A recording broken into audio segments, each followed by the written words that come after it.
Hello guys, I forgot to update you guys. I've been reading Simon vs. Homo Sapiens Agenda by Becca Alatali, which is turned into a movie called Love, Simon. I've seen the movie a lot more than I read the book. I read the book once. I'll put the date on the screen. I'm sure it's only a good read. Simon vs. Homo Sapiens Agenda. I guess I really just didn't understand or remember how much I love it, but also how annoying it can be. Part of the reason I say this is because I've read a lot of Rebecca Alatali by this point. I mean, I didn't read her other one, the bisexual one. I can't think of what that's called. But you know what I'm talking about. It's the other one that was really popular when this came out. I didn't read that, but I read all of the ones that take place in the world of Simon. And then Will If It's Us, and I'll probably end up picking that sequel, which I don't remember what that's called either. It's been announced. He Is Us. Something is Us, I think. I'm not really sure. The writing I don't enjoy as much. I very much enjoyed. This was a 5-star when I initially first started to read it. And it follows a boy named Simon who is having this flirtation back with another boy. He is not out of the closet yet, and his emails end up getting, taken by a not-so-nice man because he is friends with the new kid, Simon is, and this kid, Martin. Got it. Because Martin really likes Abby. Ensues the plot. That is the plot. Simon is choice to set up Martin and Abby in a non-creepy but romantic way. You tell me if you think that goes. I don't know. What's your guess? It's not.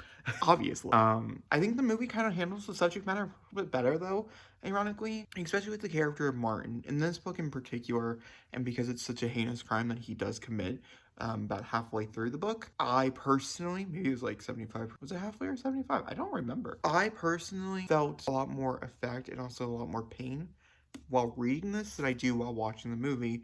And that is just because the actor who plays Martin, and once I've seen him in other stuff that make him very charismatic, but he's a really charismatic actor, and so when everything does come to a head, you kind of understand where he's coming from, even if you don't agree with the actions that were taken, and you're kind of much more. Plus, also the sequel, Leon the Offbeat, kind of retcon this whole situation, if I remember correctly, and so it's annoying. On the subject of Leah, which I think a lot of people take away from this as a bitch, I didn't the first time I read it. Now I do. I'm not a huge fan of Leah, and once again, I think Catherine Langford does a much better job with the character, sorry to say. Maybe I've just been too close to the movie Love, Simon than I am to the book anymore, and I would be very curious for you guys who are just so much more closer to the movie. It's a pretty great adaptation. I really liked all the actors they chose and things, even if the main character, even if Simon, who isn't actually gay in real life, I still think it was great. I'm also I'm really excited for the reveal. We're not there yet. They're literally together for I don't know, 20 pages of this book. Which is why also the sequels are so annoying because of the relationship. As you guys can tell here, I'm not trying to spoil this book for you. I'm just gonna kind of just tell you about my experience, which is not great. I don't like this book, I don't think. I think this book is maybe a 3 or a 4, which is really sad to say for my childhood. And maybe I think it's probably because I've read better. I've also read better talking about the subject matter that is being covered here on such extremes of bullying. I think Martin's also a much more bigger villain here than he is, in my opinion, in the movie. His action that he takes around Christmas time is unforgettable, and it's unforgivable. That's what I mean, not unforgettable. And so I think it's very interesting, and that's how his friends deal with it. Not so much his parents, but his parents, him and his dad conversation, especially in the book and even in the movie, was very similar to my conversation I had with my own father. And so, also Jennifer Ryder, I think, brought something else to the role of the mother than I think even the mother character does in this particular novel. But with his friends in particular, I don't know, kind of asshole. And I guess I didn't pick that up the first time that they were assholes. That's a real interesting discovery for me. I don't think he has one truly great friend, which really sucks. Really, really sucks. So the friends that do know he's gay throughout the novel, they're not mean, and they're not doing anything wrong. They're making a lot of jokes with him, and they're trying to make him feel as inclusive as possible. But I think in a situation where you're being on the down low and no one actually knows your sexual orientation, especially in high school, you don't want to make those jokes right there out in the public, and they do quite a bit. That right there. I also don't think how certain friends react, I think, are good. There's one character in here who I do think reacts to the best way possible, but I think everybody else needs to look at from his point of view as well, and they all just think it's just stupid. I mean, I don't know if that's how they're feeling, that it's ridiculous that he would be doing all these horrible things to his friend for something as personal as his own sexual orientation, and that right there just pisses me off, you know what I mean? So yeah, I'm not done with this yet. I'm very close. I'll let you guys know how I feel about it after the ending. Obviously, I have a feeling I'm gonna be disappointed. But that's besides the point, as this isn't, this is a love story that's told weirdly. It's not your traditional love story. And so we don't actually get to see the characters together, which is a little bit annoying.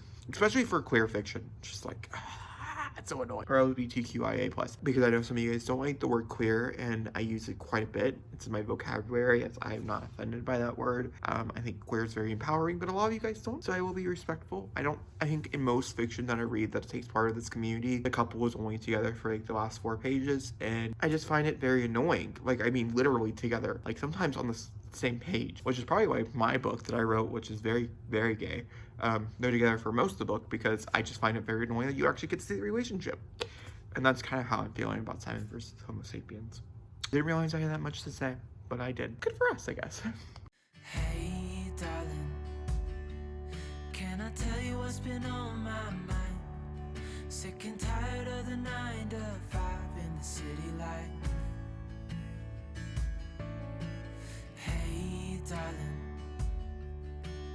we could get out. Alright, I want to come in here and do the final update for Simon vs. Homo sapiens Agenda. I literally just finished it. I think the white version of this, by the way. It's very pretty. For Simon, I'm giving it 3.5 out of 5 stars. Once again, this is a reread for me. I try to reread a book every month. Right now, I'm rereading a lot of books for a lot of different other reasons, so I haven't put this series as a priority. And we only have one other entry, Fallen, which is really interesting. And I'm still yet to really figure out what I want to do with this series, if it is more like a reflection, or if it really, because I don't think it's really interesting me for me to do like a spoiler reading vlog for these type of videos, just because I think this really is a reflection on if my taste has changed, and also if I can respect a book that I loved. And so yeah, for Simon vs. the Homo sapien Agenda, I respect it a lot. This did a lot for me. There wasn't a lot of gay fiction that I knew of when I was in high school. This was one of the more prominent ones. This was one of the bigger ones. The movie itself is one of my favorite movies of all time, and I'll forever have respect and love for that movie, and I don't think that will ever change. I need to watch Love, Victor.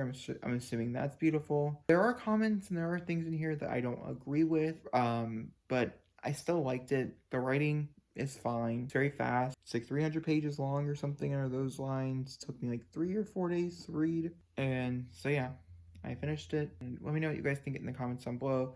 What is your opinion on Simon? I think out of the friend group and everything, I think Simon and Bram are the best characters. Nick always rubbed me the wrong way.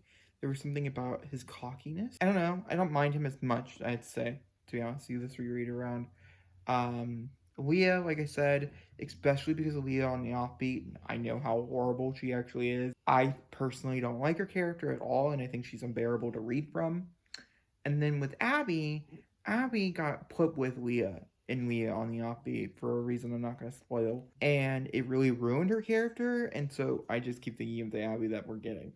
You know what I mean? And so it's Simon and Bram, and so forth. Also, I'd say the after coming out stuff with his parents, I think is much done, in my opinion, much done better in the movie than in. Those are my opinions. Let me know what you guys think let me know what you guys say in the comments down below. If you guys enjoyed this video, please give it a thumbs up. Don't forget to comment down below, hit subscribe, and I'll see you all next time for another beautiful, lovely video. Thank you for watching.